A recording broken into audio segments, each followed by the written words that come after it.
just sits and watches the people in the boxes. Everything he sees, he absorbs and adopts it.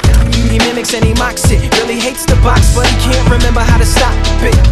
So he continues to watch it, hoping that it'll give him something that he can box with. Or how the locksmith see the boxes locked in the box, ain't got the combination to unlock it. That's why he watches, scared to look away, cause at that moment it might show him what to take off the locks with. So he chained himself to the box, took a lock and then he locked it. Swallowed the combination and then forgot it. As the doctors jotted all down with their pens and pencils, the same ones that took away his voice and just left his instrumental like that. He never lies, he never lies, He never lies, he never lies, no.